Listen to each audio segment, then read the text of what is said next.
establish harmony in this part of the world. Don't you think, this author who's a parliamentarian asks, don't you think that such names deserve to be inscribed in the historical document of our country during the period of the first quarter century of Indian independence, unquote. So that's the level of secrecy about even members of parliament, about eminent leaders of different political parties, and sly comments were all packed up in that. Later, it was all removed. So that is the nature of Congress party, sir. I want to highlight that fact. Sir, the names missed out is something which shocks the country, but that was the level to which the party went in the arrogance with which they were trying to rule. So the Constitution and the misuse is what I'm talking about here.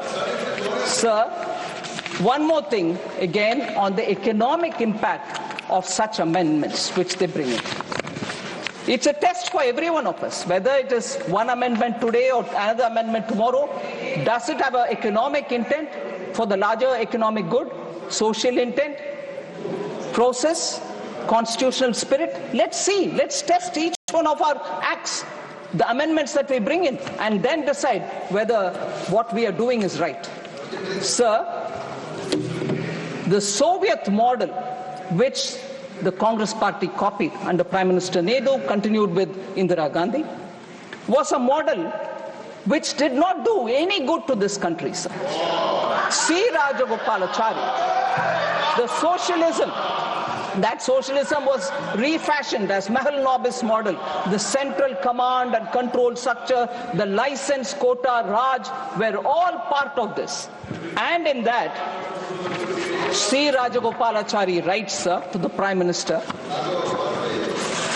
He says, in an open letter, he says, Nehru came to Madras on Tuesday with all the paraphernalia of Prime Minister of India and attempted to, in a speech, talk about Rajagopalachari and his principles. But here, in Swarajya magazine, he publishes it in 1962, February 17, and I quote from that article.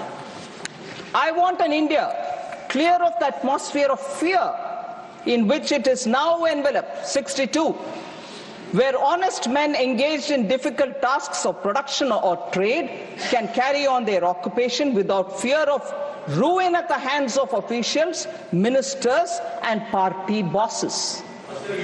He says that, I want an India where talent and energy can find scope for play without having to cringe and obtain special individual permission from officials and ministers, and where their efforts will be judged by the open market of India. And